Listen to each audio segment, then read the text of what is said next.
예, 이번에는 올바른 보행 방법을 한번 살펴보면요. 인간의 보행은 아주 자연스러운 것이지만 결코 간단한 것이 아니다. 이걸 읽는 사람 중에서 필자의 이러한 주장이 이해되지 않는다면 로봇의 인간의 보행을 수행하는 것을 생각해 보십시오.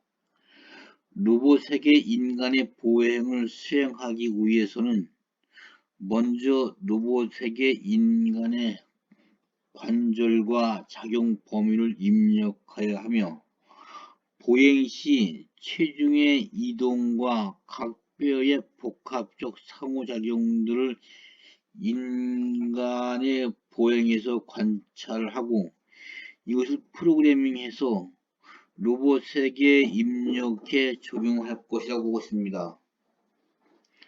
물론 인간에게 있어서는 보행하게 하는 관절들과 뼈 그리고 그들의 복합적 상호작용에 의해 작용 범위를 소화해낼 수 있는 하드웨어적인 지원도 되어야 할 것이고 우리는 가끔 로봇 전시장이나 TV 또는 인터넷을 통해서 로봇의 보행을 볼 때 아주 신기하게 여기고 그만큼 보행은 인간에게 매우 쉬운 것이지만 매우 과학적이며 복잡할 것이라 보고 있습니다.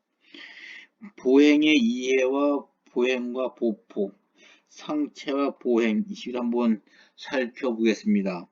보행의 이해에서는 올바른 보행을 수행하기 위해서는 하체와 상체, 신체 전체적인 조화가 있어야 하는데 여기서 하체는 둔부에서 발가락까지 모든 힘을 이용하고 제자리에 걷기 시작할 때 한 발을 앞으로 내밀면서 다른 서 있는 발은 발목과 발가락을 이용해서 앞으로 신체 중심을 이동하면서 추진력을 얻고 있습니다.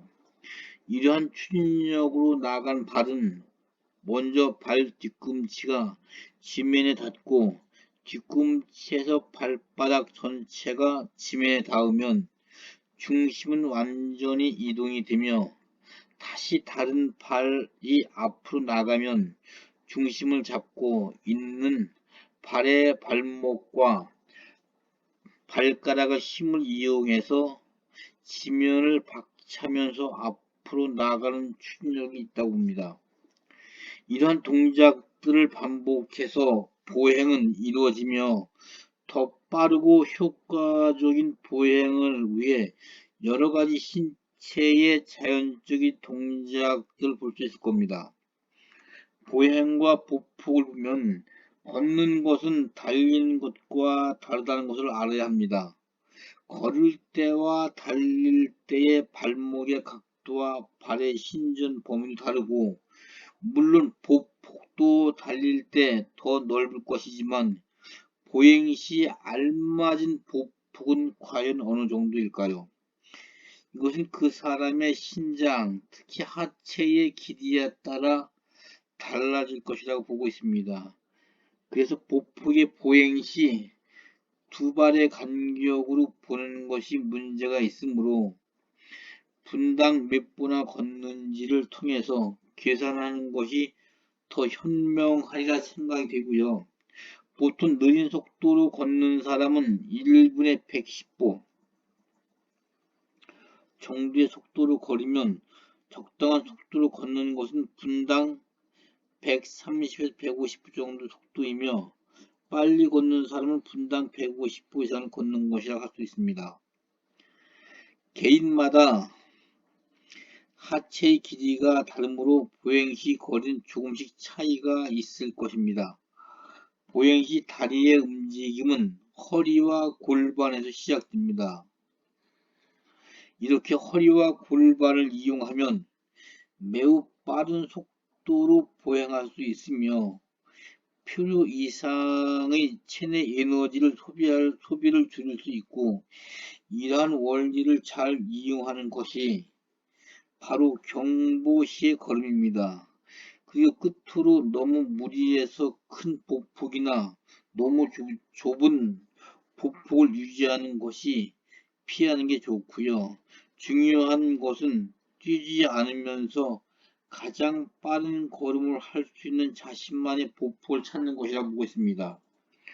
상체와의 보행에서는 보행 시 더 빠른 속도를 원한다면 상체의 움직임에 신경을 써야 됩니다. 상체는 가장 먼저 허리를 꼿꼿이 세우는 것이 중요하고 어깨에 힘이 들어가지 않게 하고 팔은 편안한 각도로 구부리는 것이 좋습니다. 팔을 펴고 보행한다면 빠른 보행 시에는 도리어 방해가 되고 더 힘들다는 것을 경험할 수 있다고 볼 수 있습니다.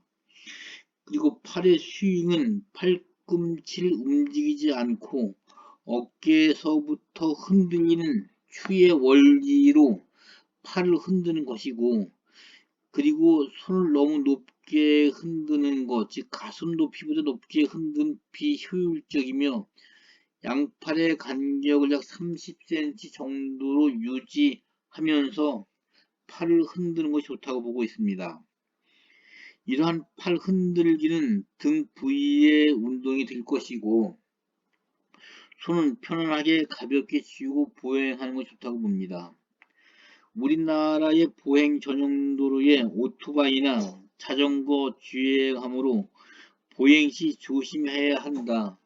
보행 운동 시 이어폰을 꽂고 음악을 듣는 것은 위험할 수 있으므로 가능하면 운동 시에는 삼가하는 것이 좋고 또한 혼자 하는 보행 운동을 피하는 것이 좋습니다.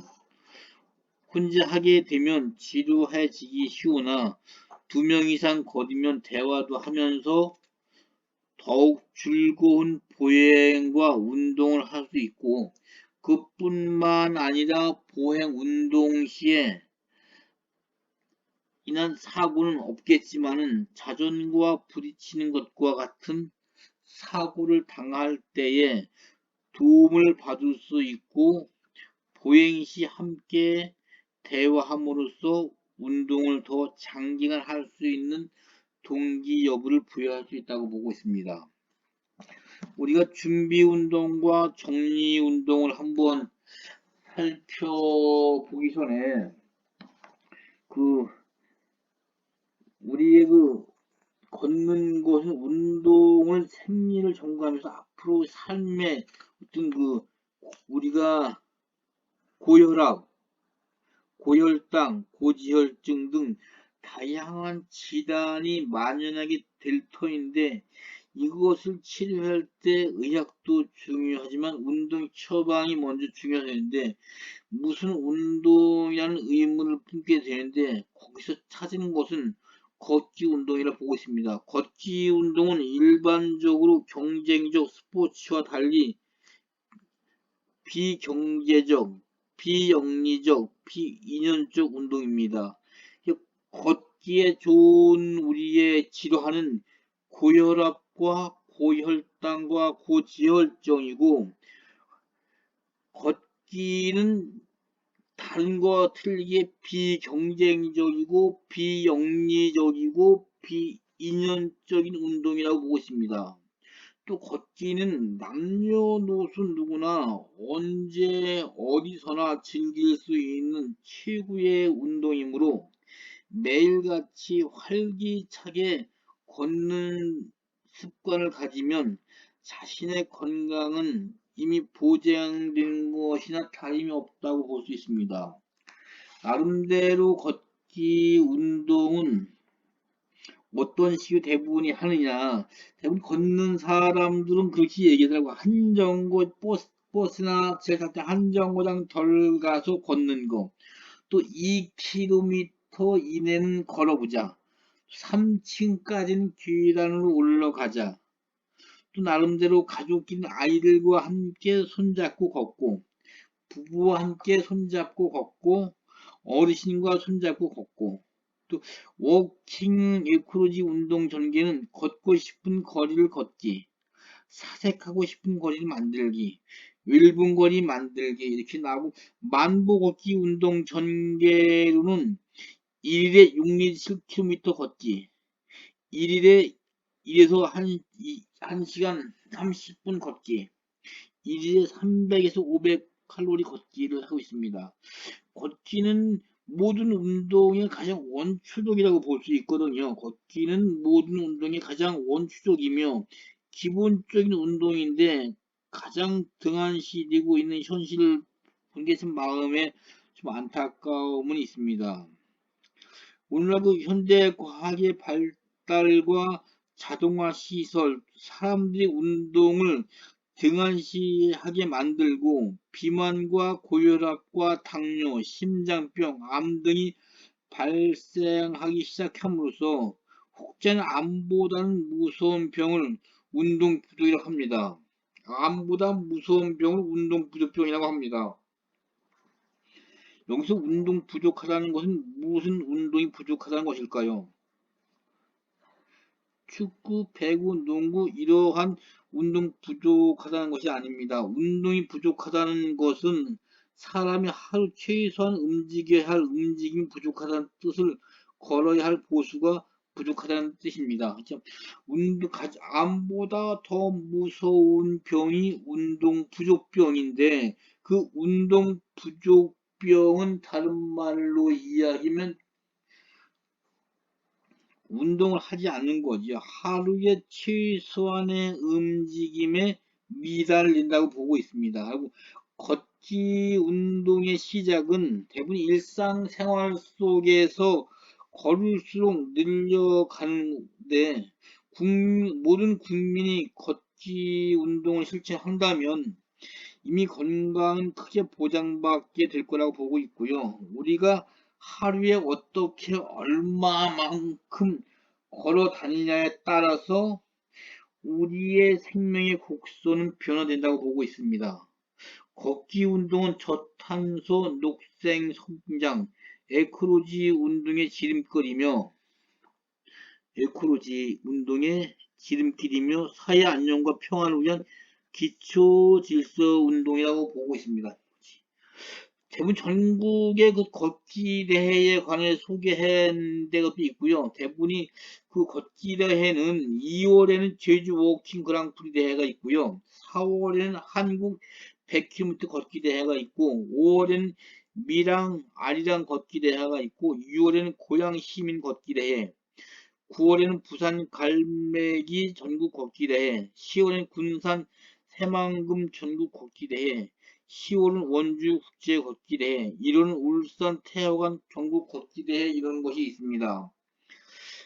또 한국뿐만 아니라 일본서도 100km 걷기 대회 등 해외에서도 기타 크고 작은 걷기 대회에 열중하고 있는 편인 것 같습니다. 옛날부터 이야기한 게 있죠. 당신의 두 다리가 의사라는 뜻은 무슨 뜻입니까? 당신의 두 다리가 의사라는 뜻은 제가 걷기라는 것을 연행할 때 대부분이 수많은 사람이 자연 속에서 건강을 위하여 걷는 모습을 보면서 많은 사람들이 충격을 보겠지만 대자연은 종합병원이요 당신의 두 다리가 의사입니다 라는 말씀입니다. 대자연은 종합병원이고 당신의 두 다리가 의사입니다. 대자연은 종합병원이고 당신의 두 다리가 의사면 병원을 만들게 되었고 오늘날까지 많은 이들의 그 연구와 가르침을 토대로 대부분이 그 운동기능회복센터 등에서 수많은 환자들이 당신의 두 다리가 의사임을 절감하고 임상경험과 사례 등을 통하여 지금도 일주일에 한두 번씩 매주 운동을 하고 걷기 대회를 하는 것을 보고 있습니다. 걷기와 정신건강에 관한 무슨 것이 있습니까?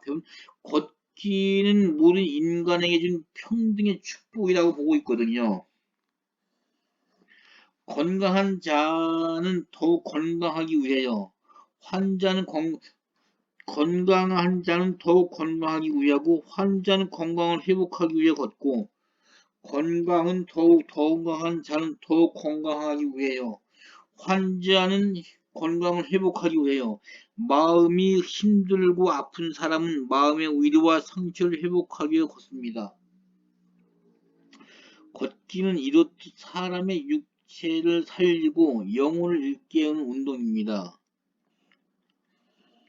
걷기는 처음 사람에게 가르칠 때 걷기는 다리가 걷는 것이 아니라 허리가 걷는 것임을 알려줍니다. 대부분 우리가 그 무릎 관절을 그 환자가 할 수 있는 운동에 있어서 걸을 때 좀 좋지 않지 않냐는 얘기를 많이 하는데 관절염 그 환자는 운동이 부족해서 생기는 경우가 많거든요. 운동이 부족해서 관절염 환자가 많이 생깁니다. 운동을 잘하면 낫기 쉬운 것이 관절염입니다. 관절염이 심할 때는 대부분이 수중에서 걷는 것을 권하고요. 그렇다고 고정식 자전거를 타는 건 좀 안 되고, 그래서 관절 주변의 인대와 근육을 강화하고, 그런 다음에 잔디밭이나 걷기도에 뒤로 걸만 합니다. 관절염 환자에게는 앞으로 걷는 것보다도 뒤로 걷는 백보가 더 효과적이고요. 3단계 보행법인 착지, 지지, 압출을 반대로 걷기 때문에 평소에 쓰지 않던 인대와 근육을 발달시킵니다.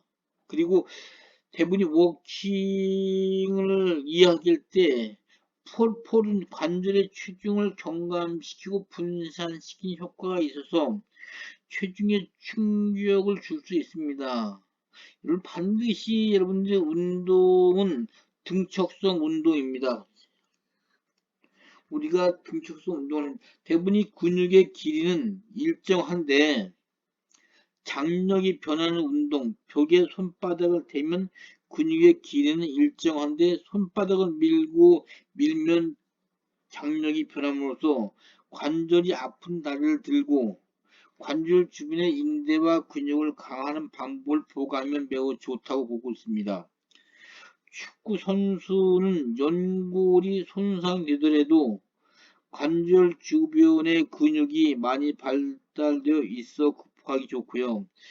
세계에서 가장 빠른 산마인 우사인 볼트도 허리 측만증 환자였습니다. 그 친구는 그 코어 운동을 강화하는데 주력함으로써 허리 측만증을 극복했다고 그러더라고요. 여러분들이 그 걷기를 잘 함으로써 여러분들의 건강을 되찾을 수 있는 어떠한 그런 날이 오면은 바로 그 주위에 여러분들 그 어르신들이나 걷기 불편하신 분들은 바르게 걷고 너무 아프신 분 수중에서 걷기 운동을 자주 함으로써 우리의 근육을 강화시켜줌으로써 걸을 때 많은 도움이 될 수 있지 않을까 생각하는 편입니다. 여러분들이 준비 운동과 정리 운동에 대한 팁을 하나 한번 드려볼게요. 준비 운동과 정리 운동의 그 필요성은 어떠한 운동을 하든지 본 운동 앞에 준비 운동과 정리 운동을 하는 것이 필수로 할 수 있습니다. 준비 운동은 신체 체온의 1도씨 정도를 높여 근육과 인대 등의 유연성을 좋게 하고 효율적으로 행할 수 있게 하며 아울러 부상과 상해 예방을 기하입니다. 대부분 준비 운동은 체온의 1도 정도 높여 근육과 인대의 유연성을 주고 부상 예방을 하는 데 상당히 도움이 가고요. 정리 운동은 올랐던 체온을 정상화시키고 많이 사용했던 근육에 쌓인 피로물질, 즉 젖산을 제거하기 위함이다. 특히 다음날에 계속 운동을 해야 하는 경우에는 필수적입니다. 만약 본 운동을 마치고 정리 운동을 안 한다면 심장은 계속하여 몇 분간 빠른 속도로 펌프질하며 근육으로 계속 혈액을 공급하게 됩니다. 하지만 근육에서는 심장으로 혈액을 되돌려 주지 않으므로 심장에서 전신을 보내는 혈액의 양은 곧 점차 줄어든 상태가 나타나고, 이때 뇌혈관에서 혈액 부족 현상이 생겨 갑자기 어지러움 증상이 발생에 따라서 산소 결핍 현상이 일어날 수 있습니다. 또 뇌 기능 발달의 문제를 야기할 수도 있고, 따라서 운동을 갑자기 중단하지 말고 단계적으로 서서히 운동 강도를 줄이며 끝으로 스트레칭을 통해 맥박과 체온을 평상시 하는 대로 정리 운동하는 것이 상당히 좋다고 봅니다. 저도 여기 여러분들이 걷기도 하나의 운동이니까 준비 운동과 정리 운동 끝으로 스트레칭 하는 상당히 도움이 된다고 봅니다. 여러분들 아주 준비 운동은 신체의 체온을 1도를 올림과 동시에 근육과 인대의 유용성을 좋게 하고, 정리 운동은 여러분들이 봤을 때 그 근육에 쌓여 있던 피로 물질인 젖산을 제거하는 데 있습니다. 그리고 근육에 쌓여있던 피로물질을 젖산을 제거하고 근육으로 계속 혈액을 공급하지만은 즉 뭡니까? 심장이 전신으로 보내는 혈액의 양은 곧 점차 줄어들고, 이때 뇌혈관과 뇌혈액 부족 현상이 생기므로 어지러움증이 생길 수 있으니까 나름대로 여러분들이 근육에서 심장으로 혈액을 되돌려 주지 않으므로 여러분들이 그 정리 운동을 함으로써 펌프질된 근육으로 계속 혈액을 공급하게 되지만, 하지만 근육에서 심장이 뜹니다. 여러분들 어디도 나옴대로 뇌혈관과 혈액 부족 현상이 생겨 갑자기 어지럼증 증상이 발생하게 되고 산소 결핍 현상이 생깁니다. 하고 마지막으로 끝으로 스트레칭을 통해서 맥박과 체온을 평상시대로 유지하는 것이 상당히 중요하다고 보고 있습니다. 여러분들이 나름대로 운동을 하면서 좀 더 발전적이고 좀 더 차원이 다른 어떠한 것을 만든다면 좋지 않을까 생각이 듭니다. 예, 이제는 보행의 강도 및 응용 보행을 진행해 나가겠습니다.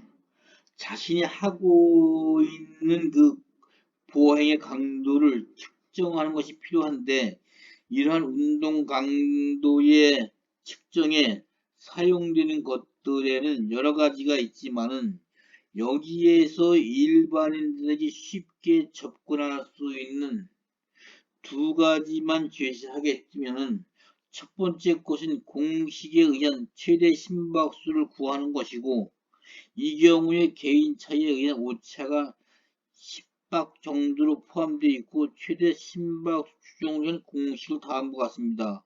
일반 최대 심박수는 220에서 나이를 빼면 됩니다. 일반인 최대 심박수는 220의 나이를 빼면 되고요. 여기서 최대 심박수를 구하면 다음과 같은 공식을 이용해서 운동 시 상대적 최대 심박수를 구할 수 있습니다. 최다 심박수는 운동 중 혈압과 100입니다. 운동 강도와 운동 지속 시간은 역상관관계로 퍼센트 헬로맥스가 낮으면 오랜 시간 동안 지속할 수 있지만, 높으면 운동 지속 시간이 짧아진다고 보고 있습니다.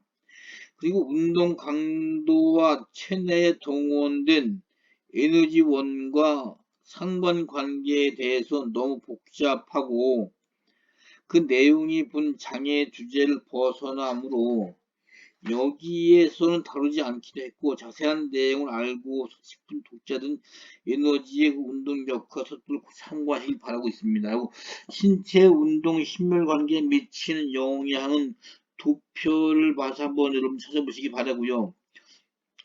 여러분들이 그 두 번째 운동 강도 측정 방법의 운동 자각도를 사용하는 것인데, 이러한 주관적인 자각도는 건너이바그 보거의 박사에 의해 개발되었고, 이것은 6에서 20까지의 점수로 표시하는 것입니다. 나의 체력은 어느 정도일까 가장 먼저 이것을 알아야 하는데, 그리고 본인의 체력에 알맞은 강도의 운동을 해야 하며, 운동을 시작하기 전에 항상 오늘의 나의 체력 상태와 날씨, 기후, 보행 코스들과 같은 환경적 상황들을 파악하고 어떤 강도로 몇 분 동안 운동을 하겠다는 결정을 내린 후에 그것에 맞춰 하는 것이 좋다고 보고 있습니다. 저강도 보행과 중강강도 보행 또는 고강도 보행을 제가 아까 이야기했을 겁니다. 응용 보행도 있고요. 뒤로 걷기, 옆으로 걷기, 경보인데 여러분들이 한번 다른 것보다도 우리가 폴 워킹은 간단하게 설명하자면 스케이트 탈 때 사용하는 폴 들고 보행하는 것이라고 할 수 있습니다. 대부분 여러분들이 그 폴보다도 뭡니까? 여러분들이 그 지팡이라고 되죠? 그거나 이제 나름대로 스틱, 등산 갈 때 잡는 스틱 같은 거를 폴 워킹은 보행 운동의 새로운 형태로서 약 0.4kg의 폴을 양손에 들고 걸으면 높은 운동 효과를 볼 수 있다고 봅니다. 0.4kg의 폴을 양손에 들고 걸으면 높은 운동을 볼 수 있고요. 여러분들이 거기서 따라서 우리가 측정한 결과 폴을 들고 하는 것이 그냥 걷는 것에 비해 산소 비율이 23%더 높게 나타난다고 보고 있고요. 연구에서는 정상 보행에 따라 폴을 사용했을 때가 칼로리 소비량이 2배가 증가한다고 보고 있습니다. 뒤로 걷기는 인간은 앞으로만 걸을 수 있는 것이 아니고 항상 앞으로만 보행하기에 처음에 뒤로 걷기가 불편한 사람도 있을 것입니다. 심하면 뒤로 걷다가 불안해서 중심을 잃어버리고 넘어지는 경우도 있고요. 사람은 전반 보행을 해서 거기서 익숙한 근육이 발달하였기 때문에 뒤로 걷게 되면 더 많은 에너지 소비를 발생할 수 있고, 사용하지 않던 근육의 사용과 사용하던 근육에서도 주된 근육과 보조적으로 사용했던 근육의 역할 또한 바꾸게 되는데, 이러한 효과는 특히 대퇴사두근의 운동량을 증가시키고 불면증 있는 사람은 뒤로 걷기를 하면서 효과가 좋다고 보고 있습니다. 옆으로 걷기는 옆으로 걷기 또한 뒤로 걷기와 생리적으로 유사한 효과를 볼 수 있고, 옆으로 걷기는 두 발을 교차로 하는 방법일 수도 있고, 또한 시간 동안 시도해 보면서 새로운 보행을 한번 경험해 보는 것 어떻습니까? 경보는 한쪽 발이 언제나 땅에 닿아 있어야 하며, 다리를 지지한 무릎은 순간적으로 최대한 똑바르게 신체 아래를 통과해야 합니다.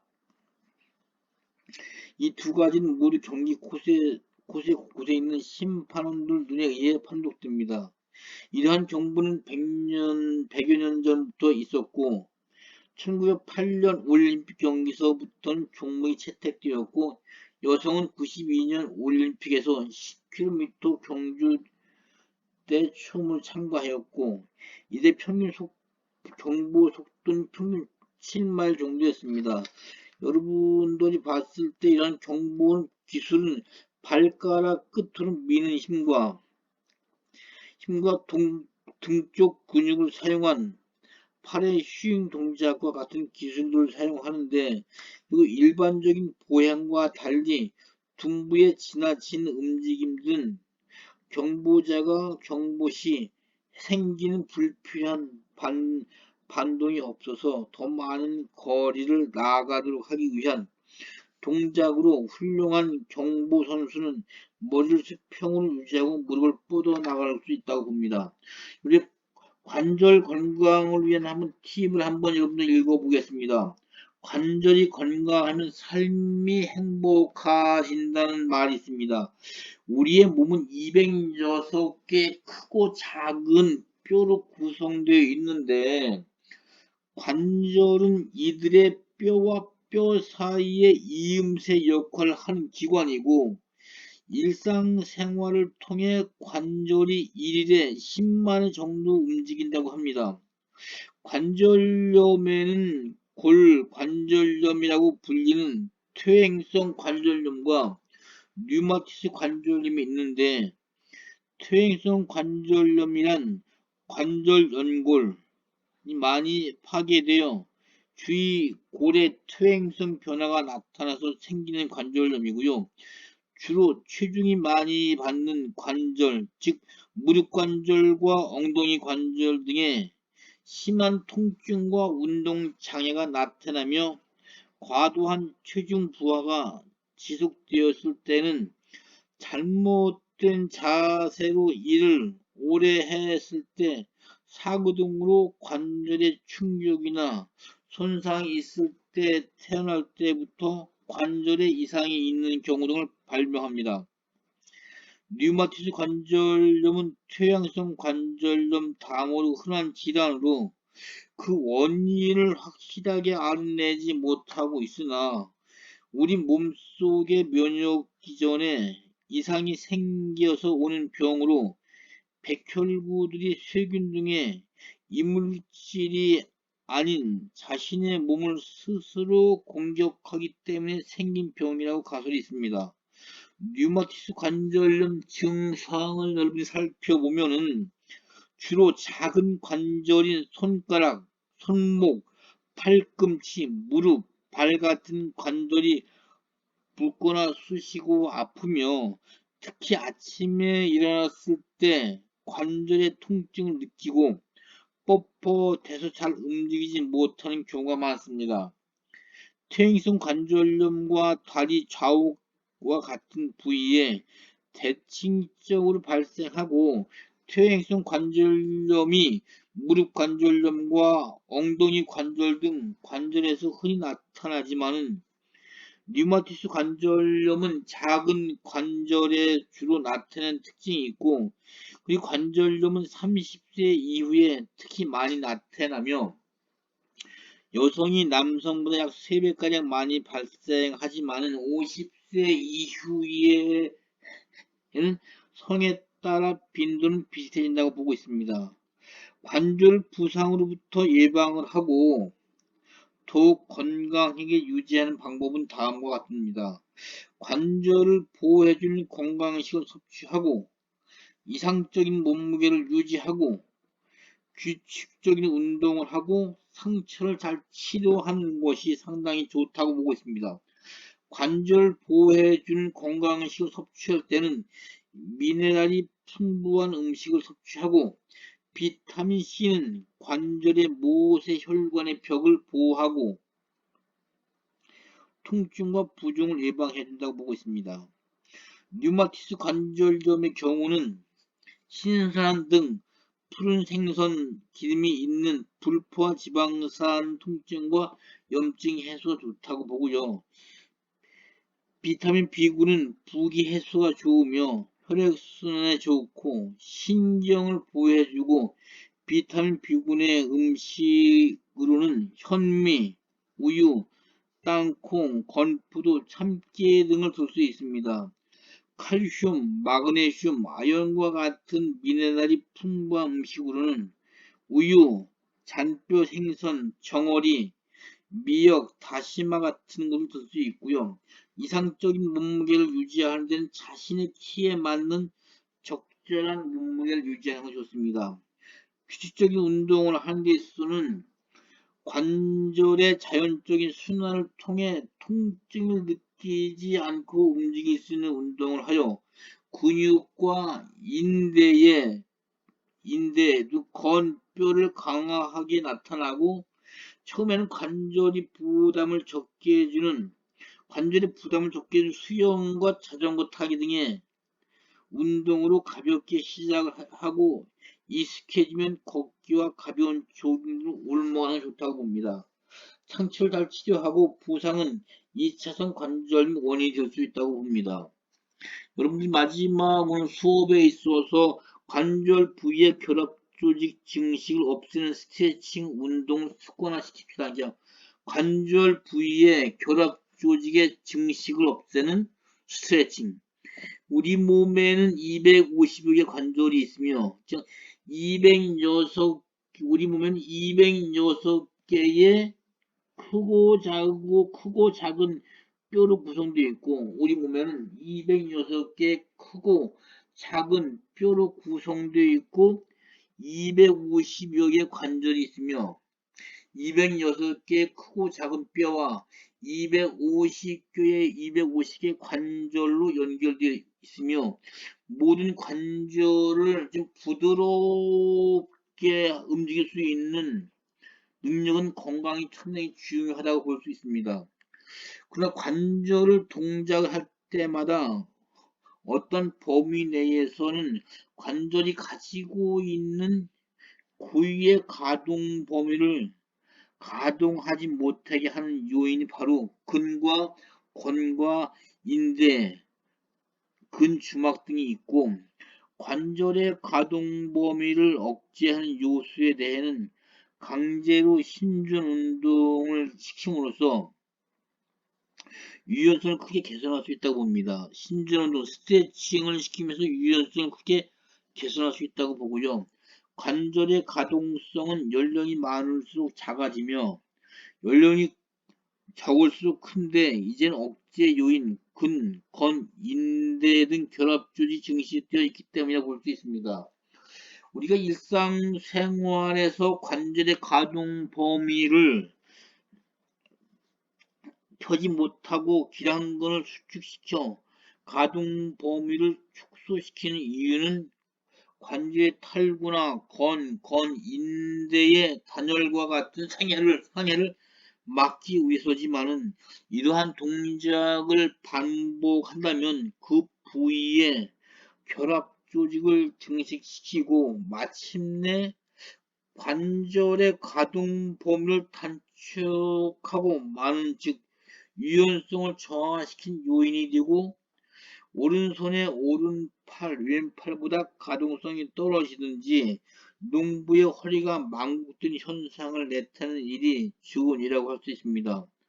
관절 부위의 결합 조직의 증식을 막아 가동성을 높이고 유연성을 개선하는 방법으로는 스트레칭이 가장 좋은 방법이고, 스트레칭을 통해서 근과 건과 인대 손상의 빈도를 줄이며 근육통을 감소시키고 운동의 수행 능력을 더 증가시킬 수 있고, 스트레칭의 종류에는 정적 스트레칭과 동적 스트레칭, 구육 감각 신경 촉진 스트레칭이 대표적인 세 가지로 건강을 위해 모든 사람이 일반적으로 행할 수 있는 정적 스트레칭을 권하고 있습니다.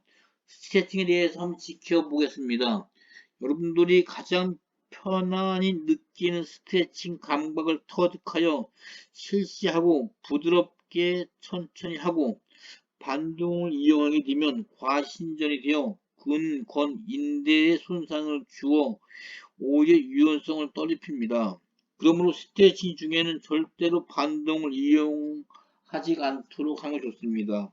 주 운동 전후 반드시 스트레칭을 하고요.